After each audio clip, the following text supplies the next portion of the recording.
Good day there, Wealth Press subscribers, viewers, traders, and investors. Welcome to another Monday morning roundtable. And this week I'm joined by Roger Scott, Adam Sarhan, Jeff Yasteen, and Jeff Zananiri. Gentlemen, welcome. Thank you for having us, James. You bet. Okay, I'm going to do something really wild and start with you this week, Jeff Yasteen. Tell me about what is happening in the market this week after last week's dramatic sell-off. Yeah, I think at least what we're seeing so far this morning is just more of a continuation of that. Broadly speaking, things got way overextended on technology, and plenty of us here have been talking about that for a while now. So it was long overdue, and frankly, at this point, it's so steep in terms of the sell-off. I'd be looking at least short term to play for some sort of bounce, because I feel like we're probably within a day or two of one of those moments where it bottoms out and then it just builds all the way up to the closing bell. It feels like it anyway. Yeah, that's right. Stocks aren't supposed to go down, at least not for too long. Jeff Zananiri, what do you think? Is it time to get in and start taking shots at a recovery? I got some stocks I'm looking at that I like. Okay. I don't think it's quite, I don't know. I mean, I'm nibbling a little bit, but I feel like there's some stuff people aren't talking about. Like oil is low key down 8% today. This isn't just Tesla. People are taking money off the table in all sorts of places. Before we started, Roger was asking me if I was looking at the small caps, and I am. And that's a place that I'm looking for as like a safe harbor, actually. And they're still selling off too. That's a 2% day. I mean, compared to an 8% day, compared to a 5% day, not so bad, but still no fun. And so the only real way to hedge in this type of market is to be short certain things. You got to know how to short. And I'm shorting international things that have dollar exposure, because the dollar, just like tech, got extended in one direction. So the dollar got super weak, and the euro went up a lot, and a lot of emerging market FX went up a lot. And so the value of their stocks went up with the dollar getting weak. And I'm playing a snapback in that, because we're just seeing people getting run over, being offsides when everybody's on the same side of a trade. Mm-hmm. That's interesting. That's different. Okay. What about you, Adam? What have you got to say for yourself over there? Sure. What I have to say for myself today is that there's two things that we have to focus on. The first thing is, in uptrends, it's normal and healthy to have pullbacks. Sometimes those pullbacks are steep and vicious and violent, like what appears to be happening since Thursday of last week. And sometimes they're shallow and they just move sideways for a long period of time. As long as support, isn't broken on a technical basis, you can use a 50-day moving average, which is a line that everyone uses as just a good first level of support, a line in the sand. As long as the major indices, for me, defend that level, which were defended on Friday and are still above there for all intents and purposes for now, and leading stocks as well, or the alpha stocks, it's really important to understand that pullbacks happen. Stocks don't just go straight up. Tesla was going up 20 to 25% every week for the last 4 to 6 weeks. That's not sustainable. It's got to pull back. And same thing, oil, you've got a big sell-off there. Watch other commodities as well. Look at soybeans, look at wheat, look at corn, look at gold and silver, and coffee and cocoa. You've got, the softs and other complexes within the commodity market that also tell you a big story about what is happening to demand. And that's the second thing I'm watching: consumer demand and just the economic output. Are we going to begin to see softening economic data? If that happens, that could just be a change of the narrative. The story is changing, which is the market's fluid, things happen. Or is this a short-term pullback within a longer-term uptrend? And it's just more time and price to determine or get a final answer. Right. You bet. Okay. And Roger, how does that all reconcile with your view of the market this week? Well, I think the market's having a very classic shakeout. It's much overdue. I'm seeing defensive stocks, as I called it about 6 weeks ago, rising to the top. You got UPS, you got FedEx, you've got Deere, you've got companies like that, classic companies. You got consumer staples starting to make a comeback. I'm starting to see the opposite of what we've seen for the last several months. I'm seeing a reaction from the tech to the downside. It is much needed. We had 90% of stocks trading above the 50-day moving average. Now the number's closer to 60. It's more reasonable. We still have 80% of the NASDAQ 100 above the 200-day moving average. So the market is highly bullish. And I don't want to, I think what we're seeing right now is more of a turn, a rebalancing of sectors, money moving into different sectors, not really moving out of the stock market. I think this is going to give us overall a more balanced market moving forward.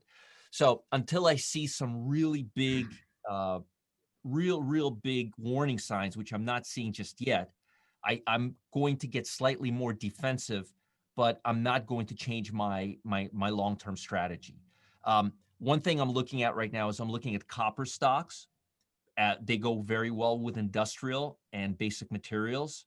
I also they tend to follow, not to a strong degree like silver, but they do tend to follow gold in the long-term trend of things. If gold has a major trend, copper does tend to move up. Also, there could be a possible inflation in commodity prices going forward, especially if interest rates stay at the current levels and if the US dollar does not budge. So I believe that we are still going to see some strength in the stock market. I think it's going to be a lot more broader. And I think we're going to see potential shakeouts in techs that have been just crazy overbought, like Tesla, maybe Amazon, stocks that have been just inflating based on nothing but greed. So am I caught off guard by this? No, I was expecting this much sooner, but I think the best thing to do right now is to be defensive, but not completely walk away from the stock market. ETFs, defensive stocks, industrial stocks, copper, I think which is looking really good on a chart right now. I think that's what we should do. Look a little away from healthcare and tech and into all of the broader, more defensive sectors. Mhm. Okay, so if I was to summarize the sentiment here gathered this morning, it seems to me like this is more or less an expected, basically respiration of the stock market after a prolonged period of hyperventilation. And okay, so let's talk a bit about the election. We're now in the final stretch of the election, and Jeff Yasteen, what is your expectation as to how the market's going to sort of evolve as we move closer to election day?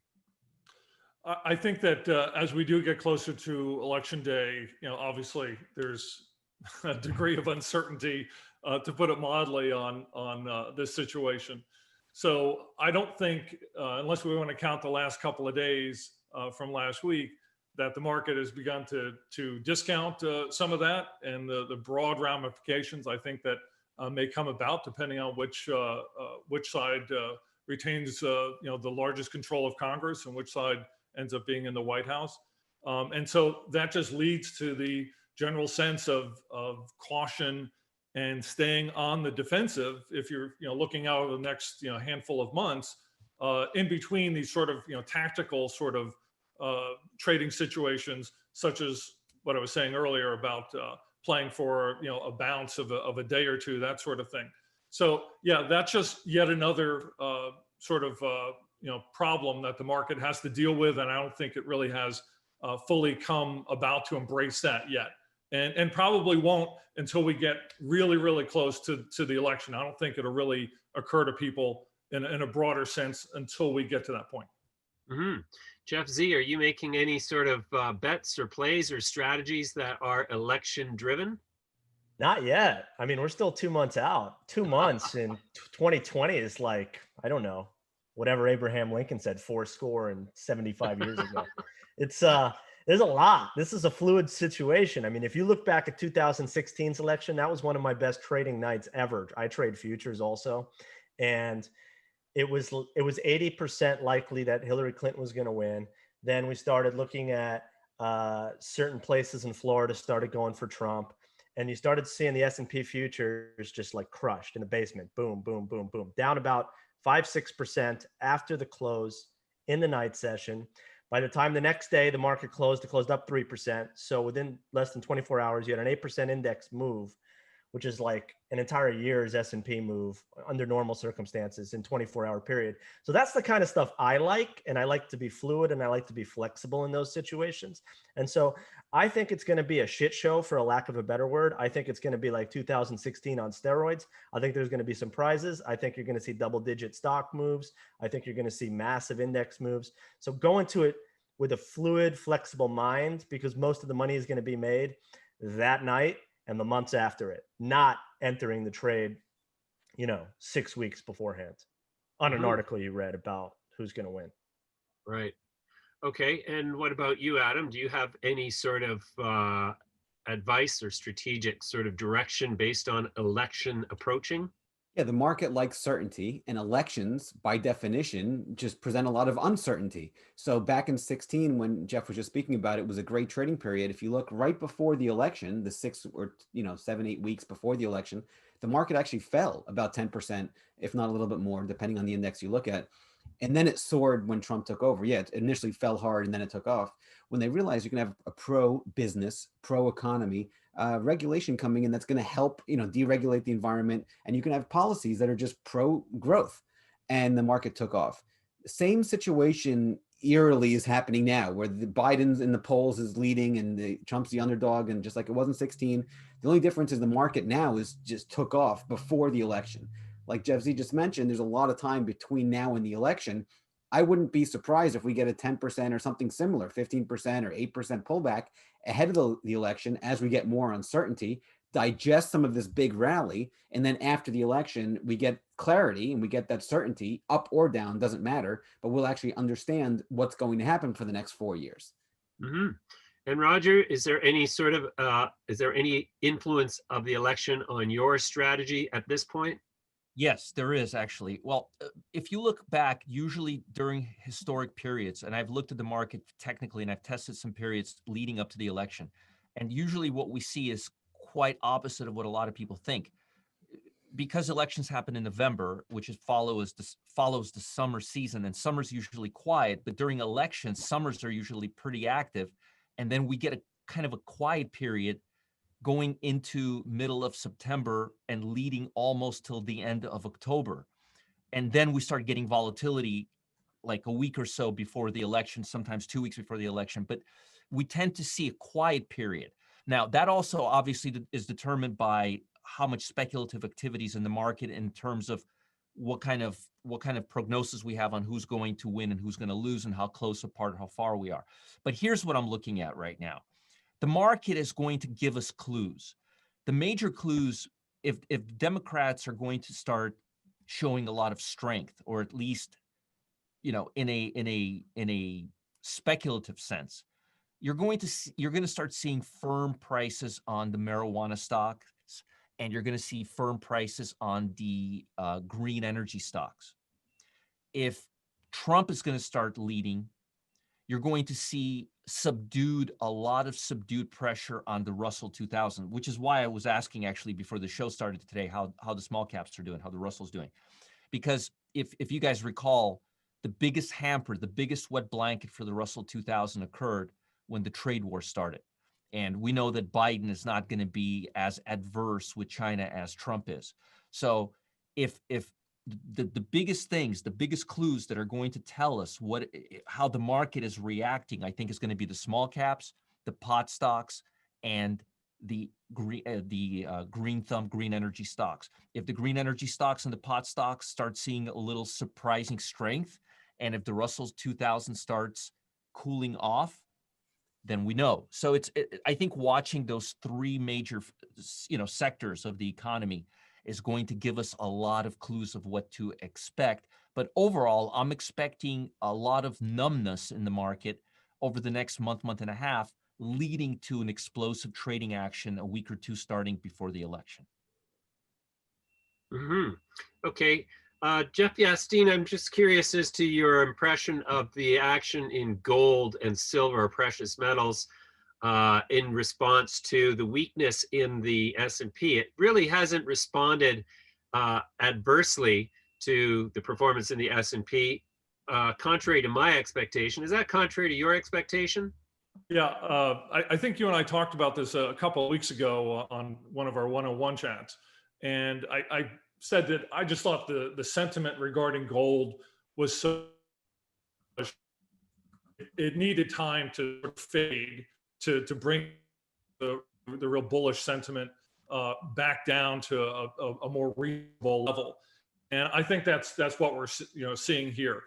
It's not that you need to be bearish on gold. It's that it already had a huge run, and this is just part of that broader pullback. I think it's interesting that Bitcoin has also pulled back as well, and this is just part of that process of heavily bullish needs to pull back so that more of those people move to the sidelines and get bearish, before you're going to see another level. And where that is, I don't know. It could be at least 2 or 3 months out, in my view. Maybe after the election to go back to that once again. Wouldn't it be a wonderful thing if assets were always correlated? Jeff, Jeff Z, what do you see in that regard? Do you think that gold is just basically? I love spurious correlations. I've made a living off of those things. People assume things should happen and then they don't, and then you pounce as a trader. So for me, things are correlated until they're not. And what I think is going to happen, and what I'm setting my own portfolio and my subscribers' portfolios up for, is a separation between what gold and the precious metals have done and what the base metals have done. So the base metals, like copper, iron ore, these metals have also gone up. Everything's been a weak dollar commodity bull, raising all boats. But I think gold is going to continue to catch a bid. And I think that the base metals are going to lag based on the fact that I think that the economic weakness globally is going to be with us a little bit longer than people had hoped. And I think that the adoption of vaccines, we've talked about this for a long time, isn't going to be like a silver bullet that's going to cure everything right away. You're already seeing political rhetoric downplaying the validity of whatever test results we're going to get out of big, real, bona fide companies like AstraZeneca.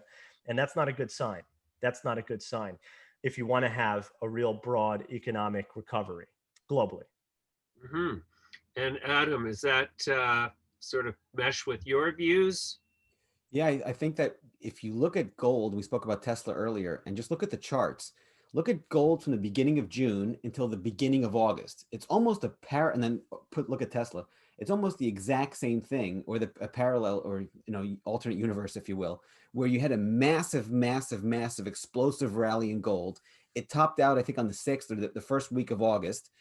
And then all of a sudden you started pulling back to digest that move, and you pulled right back into that 50-day moving average, which is a normal line of support. And right now you're trading, the GLD is right there, right near the 50. And Tesla is pulling back as well, doing the same thing. Tesla's pullback, mind you, is much sharper and much faster. Be that as it may, it's still pulling back into that 50. And that 50 tends to be an important area of support. So as long as gold is defended, meaning the big institutional investors step in and buy gold right here near the 50 and defend that 50, the trend is up. This is a normal pullback within a longer term uptrend. It's buyable here with close exit below here. And as it goes up, you can scale into it, average up into it if you're so inclined. But as far as I'm concerned, it's a normal pullback within a longer term uptrend. And it could be the beginning of a much, much higher move in gold and silver and other metals as well. And Roger, you were quite bullish on gold. Is this pullback causing you any concern? Not at all. As a matter of fact, I think that gold has, and partly because of what Jeff Z said a few minutes ago, that the fact that global weakness may be underestimated, and it may be with us for a while. The three of us, actually, James and Jeff, we've talked about this when we were talking about Spain a few weeks ago, and Brazil. I remember you mentioned Brazil, maybe a couple of other countries that I'm not remembering right now. But we had this conversation, and folks, I'm going to tell you right now. I mean, U.S. The degree of stability that U.S. has because of I'm not going to get into all of the reasons why. We all know those reasons, and our readers do. The inflow of capital, the low interest rates, the fact that we still have positive interest rates, the level of stability that U.S. has compared to third world countries is immeasurable, especially after this COVID-19 hit. That weak get weak, vulnerable get much more vulnerable, strong kind of resist, kind of like relative strength. Well, the world is no different. People don't function differently.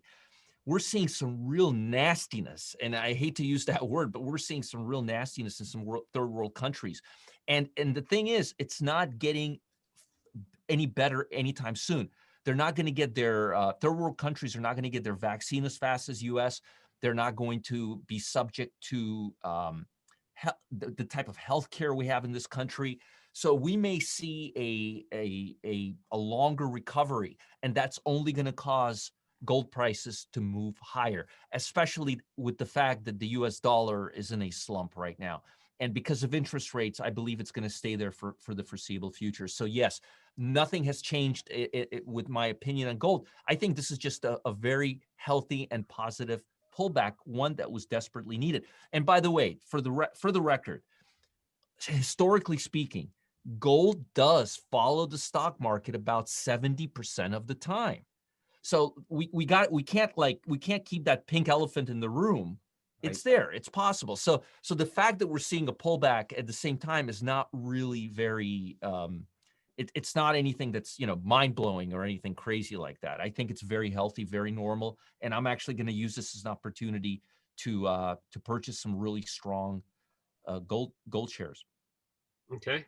All right. So great. Going into an election, there's things that can be done, but nobody's to react tremendously thanks to the uncertainty inherent in elections. The pullback is not something to be terribly afraid of.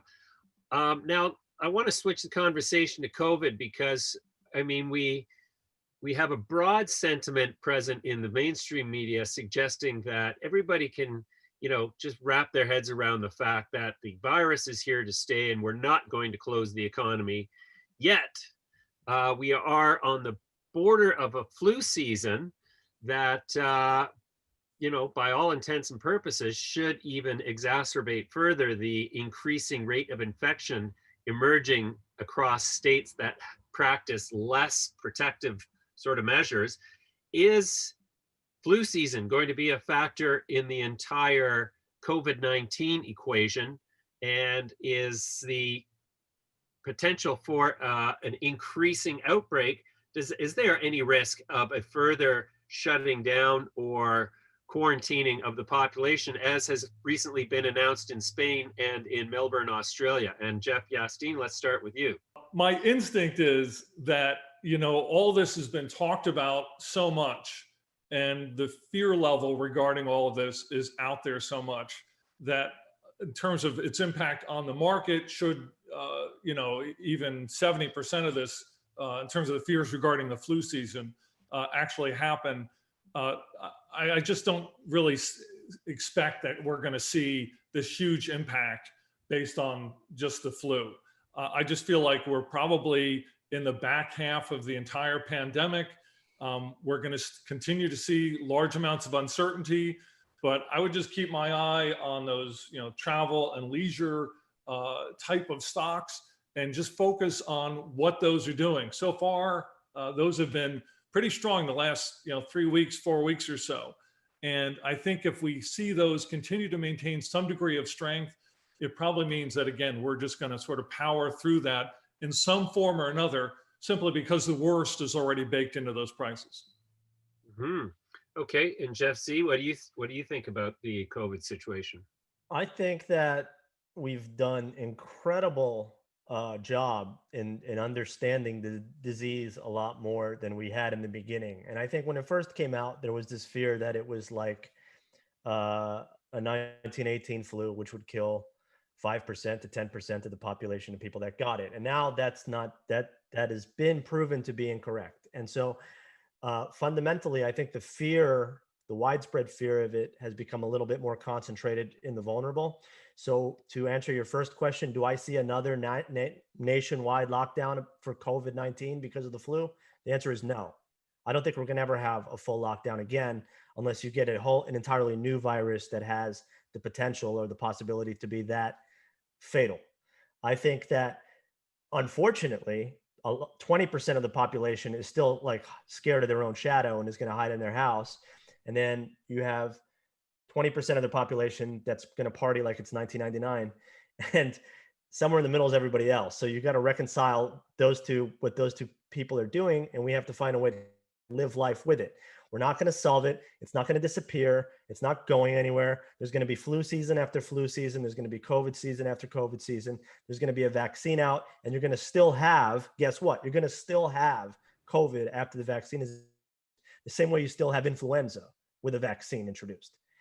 This thing's not going away, but it has had long-term implications on how people live their life, and that's not going away either. Yeah, to Jeff's point too, the school season just started, and my young kids are literally downstairs right now with two of their friends over. My wife's teaching them, and they have the virtual school.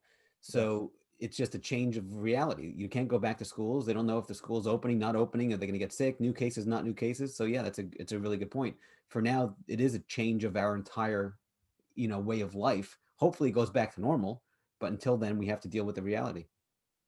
Sure. And what about you, Roger? Is that consistent with your thinking? I think our ecosystem has been changed forever. And just like I think I think that we're not going to have. It didn't take us one day to get into this COVID-19 mess. It's not going to take us one day to get out of it.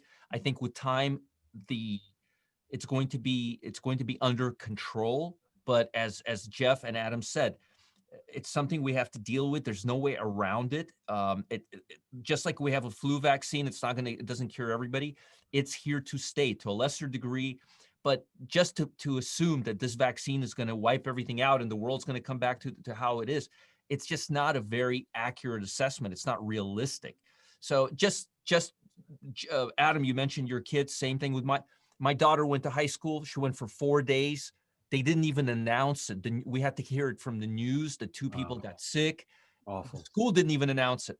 Awful. So my daughter had to get tested, and now she's back to online learning online. So yeah, her school's closed. Meanwhile, she's doing everything online, and I'm sure she's not the only one. The point is, this level of fear that COVID-19 has brought onto this world, to us, to our society. I think it's going to take some time for things to come back together. But I don't think we're going to have any, hey, the vaccine's here. And this is kind of the example I was giving with SSRIs. When SSRIs came out, it was a huge thing, a new way to treat depression. First time since World War II, you have pills that can deal with anxiety, and now, I mean, it's what we don't have shrinks anymore, or we don't have Zoloft and Paxil and a million others, and half the people say they work, and half the people say they don't work, and half the people say they cause you to commit suicide. So it's nothing. In other words, the problem didn't go away. It was managed, but it didn't go away. And I think the same thing's going to happen with COVID. Over time, it's going to become a lesser problem. And then eventually it'll be like, oh, remember that thing we had? It was like the flu, and now we can. But this is going to take a long time. And I don't really know how bad things are going to get. I don't think we're going to close the economy. I don't think we're going to do any of that in the U.S. I'm not saying that for the rest of the world, because again, the rest of the world's a lot more vulnerable, especially third world countries. But I think we're going to struggle through it, and it's just going to be a bumpy road. But I don't think the flu and COVID are going to get intermixed, if you will. I think that they're going to be separated and kept fairly separate, at least for the foreseeable future, because COVID is such a hot topic. Right, whereas the flu is kind of like, well, everybody gets the flu. Right. With that said, let me just add one more. This is really interesting and important. We have the Mayo Clinic here in Ponte Vedra. I'm sure most people know Mayo Clinic is considered like one of the top research institutes and hospitals, medical centers in the world. One of my wife's friend's daughters is a statistician there. And she says that the numbers that we're hearing, the numbers that they're getting, and I've heard this from, and we have my wife's cousin is a professor in Harvard, also statistics. And these two people don't talk to each other. And I'm telling you right now that they're both telling me that the numbers that we're getting about how many people are sick, how many people are recovering, all of it, complete nonsense, complete garbage, in and out. Very so all these numbers that we're hearing, take them with a big grain of salt. They're classifying people who have had COVID like they still have COVID. They have people who have it's all over the place. So don't trust the numbers. And I'm not a conspiracy theory guy. I'm talking about Harvard and Mayo Clinic. Two people working in statistics telling me the exact same thing. So if that's worth anything. So overblown, to be clear, or yeah. No, not accurate. Just overblown. Numbers being counted twice. That would make it overblown, right? If it make it overblown. Just a real a very irresponsible way of how they're calculating people sick, calculating people twice. Every time they test someone, they say that it's just very wacky, completely off the cuff. Well, the CDC, the CDC came out last week and said without any comorbidities, 6% of the total number of people that have died without any comorbidities, which is hardly any, right? And then I read a study last week from Stanford and UCLA, a joint study that said that you have a 1 in 19 million chance of dying from COVID in the United States if you're between the age of 55 and 64. 1 in 19 million over. I'm assuming it's less if you're under 50 without comorbidities. I'm assuming it's less under 55. So you have to think for yourself, obviously, but that doesn't mean that doesn't change the fact that a lot of people are spooked. Like I said, 20% of the population won't leave their house. They're afraid of their own shadow. And I just remembered another thing they said. Certain people that are dying and they can't figure out what the cause of death was, old age, they'll mark it as COVID because something to do with the hospitals giving people who died of COVID extra kind of support because of all the federal programs going on. So it actually helps the administration to claim that more people are dying. And again, I'm hearing this directly from these people's mouths who work in the statistics department. So there's a lot of political stuff going on. There's a lot of stuff. There's just a lot of things going on right now because it's a very hot topic. So I would watch the data numbers that are coming out with a big grain of salt. That's all. I'm not making any conclusions, but I'm just very cautious when I hear numbers. Sure. All right, gentlemen, that's great. Let's leave it there for this week. I'll look forward to speaking with each of you individually throughout the week, and we'll talk to you soon. Have a fantastic week.